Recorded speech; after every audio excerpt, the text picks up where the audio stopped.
Sir, एक चीज और, गोल्ड और सिल्वर को लेकर के क्योंकि बहुत बात होने लग गई।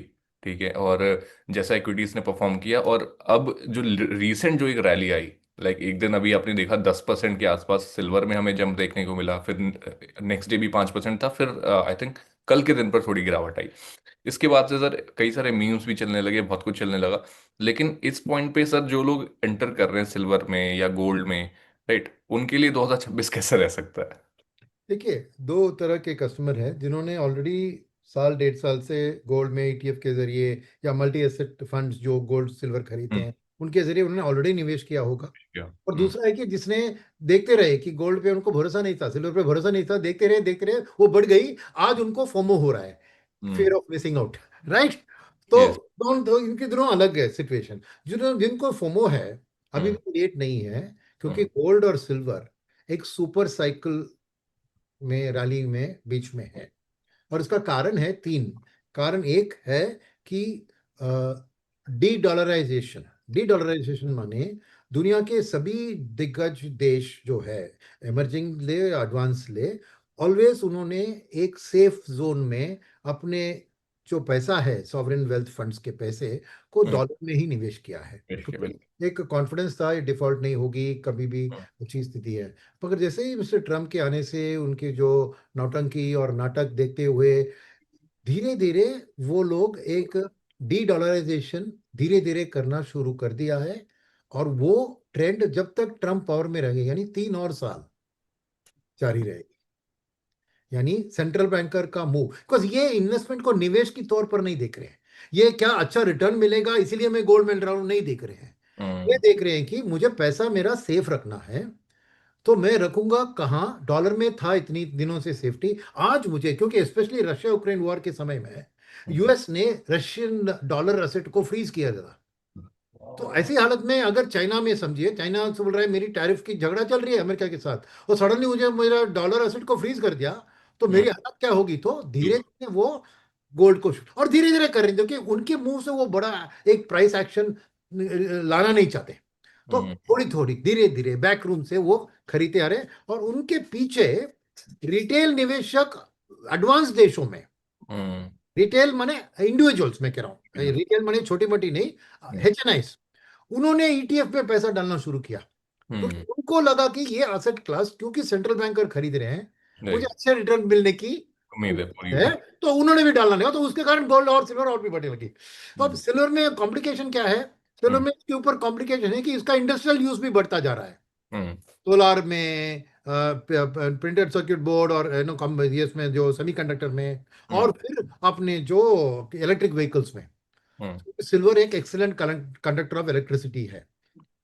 तो उसके कारण आज के दिन में देखें तो सिल्वर का क्या हुआ है कि हम्म। कोई नई माइंस नहीं खुल रही है, कोई नई जगह पे दिख नहीं रहा है कि सिल्वर है जो एक्सप्लॉइट कर सके। हम्म। और मगर डिमांड बढ़ती जा रही है। आज 60% of total silver demand is coming from industrial use, Okay. बाकी ही इन्वेस्टमेंट के तौर पर आ रही है। तो हम्म। उस चीज के कारण सिल्वर का रैली और भी तेज बढ़ गया है। हम्म। और इसका खास करके जो खाली गोल्ड और सिल्वर में ट्रेड करते हैं, हम्म। जैसे उन्होंने भी इसका एक आउटलुक फ्यूचर्स में खरीद के डायरेक्शन दिलवा दिया है। दिलवा और देती उसके है। पीछे मैं अगर कहूंगा तो एक गोल्ड सिल्वर रेशियो को हम्म। पीपल बात करते हैं। बिल्कुल।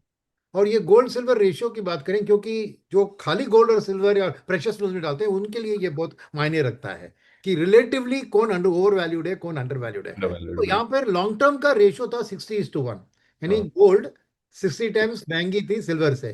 बिल्कुल। लॉन्ग टर्म एवरेज है ये। हम्म। मगर कोविड के पहले के समय सोचे हम तो ये 110:1 पे था। Okay. और कोविड के टाइम में ही सिल्वर का जो नया इंडस्ट्रियल रूप है वो हम्म। धीरे धीरे सामने आया। सामने कोविड के पहले कोई भी ईएसजी या ये ईवी कार ये इतना नहीं था, बात नहीं कर रहे थे, कोविड के बिल्कुल। बाद ही शुरू हुआ ये बात। तो तब से ये सिल्वर की डिमांड, क्योंकि हम्म। लॉन्ग टर्म एवरेज 60 है, अभी 110 है, तो हम्म। Silver undervalued relative to gold, gold. इसलिए सिल्वर में उन्होंने निवेश किया। और हम्म। वो तेजी, उसकी तेजी तब पकड़ती पकड़ती चली, राइट। तो post covid even up to 3 years 2 years back ये हम्म। 90:1 तक आया था। हम्म।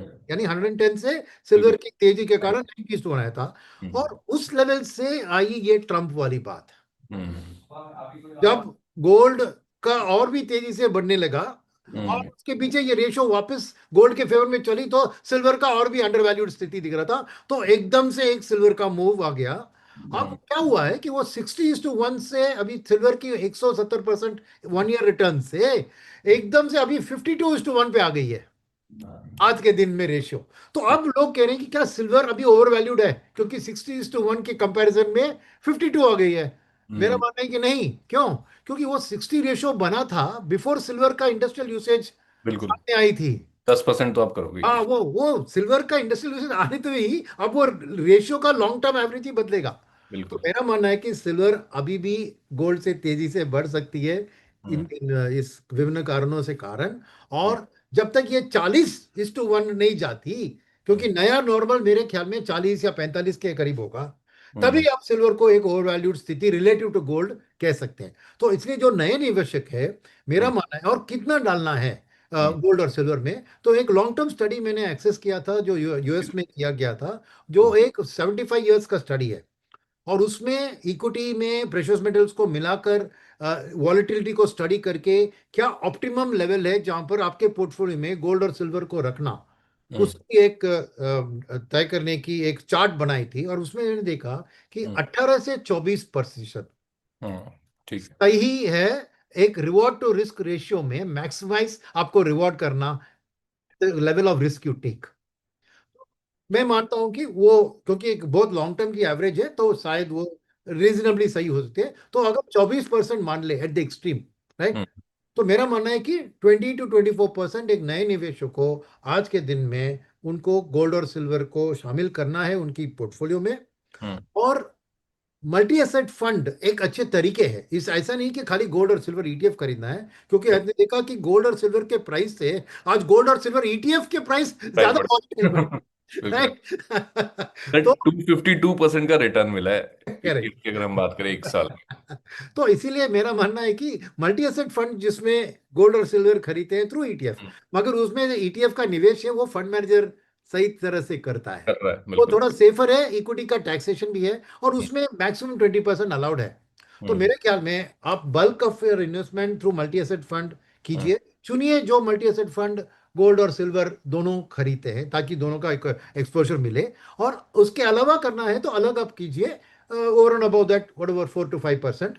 और रेशियो में कहूंगा अभी भी कि, क्योंकि गोल्ड का एक सेफ्टी जोन का वैल्यूएशन बहुत ज्यादा है compare to silver, would right. Is first choice for the countries to invest.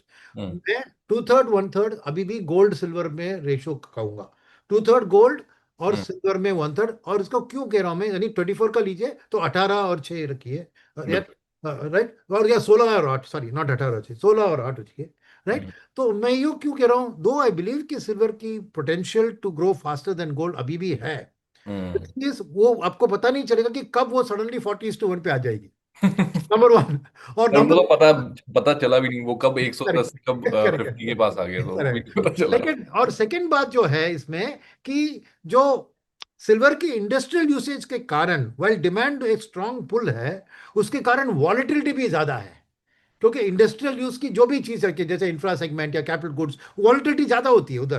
तो हम्म। सिल्वर का भी वॉलेटिलिटी गोल्ड से ज्यादा है। तो इसीलिए मैं सावधान रहने की सलाह दे रहा हूँ। और हम्म। तीसरी बात है कि ये भी जो करने की मैं सलाह दे रहा हूँ, वो आप स्टैगर्ड तरीके से कीजिए, क्योंकि हम्म। ईटीएफ का प्राइसेस एक्चुअल गोल्ड और सिल्वर प्राइसेस से और ज्यादा वॉलेटाइल होते हैं। तो बिल्कुल। इसलिए उम्मीद यही बेहतर चीज होगी कि आप वीकली एक एसआईपी की तरह उसको धीरे धीरे इसको थ्रू ईटीएफ खरीदे, over and above the multi asset fund में जो आप निवेश कर रहे हैं। तो ये है फॉर नए निवेशक। अब एग्जिस्टिंग निवेशक जो है, जी इट सर। डिपेंड्स कि कब उन्होंने गोल्ड और सिल्वर ईटीएफ में पैसा डाला था या मल्टी एसेट में, क्योंकि बिकॉज ऑफ द रैली उनकी ऑलरेडी पोर्टफोलियो में 30-40% भी हो चुका होगा। ओके बिल्कुल। अगर वो 40% तक गया है तो थोड़ा प्रॉफिट बुक कर ले, उस पैसे को लेके जाकर एक गाड़ी खरीदो, वाइफ के लिए कुछ खरीदो, छुट्टियों पे जाओ, क्योंकि वो अपने 40% अपना पोर्टफोलियो में गोल्ड सिल्वर बन गए, तो हम्म। वो टू मच है, राइट। तो थोड़ा पैर करना अच्छा होगा इन हम्म। टर्म्स ऑफ दोस्त ऑलरेडी डन दैट, उसको लेके कहीं और भी डाल दीजिए। और वही मेरी सलाह है। और जैसे मैंने कहा, what ever you do, staggered तरीके से कीजिए, बिकॉज गोल्ड और सिल्वर दोनों अभी भी एक long term super, long term माने 3 साल मान लीजिए, क्योंकि ट्रम्प के साथ ये कोरिलेशन है। ट्रम्प के बाद जो प्रेसिडेंट आता है उसके बाद बाद में करते हैं। चलिए।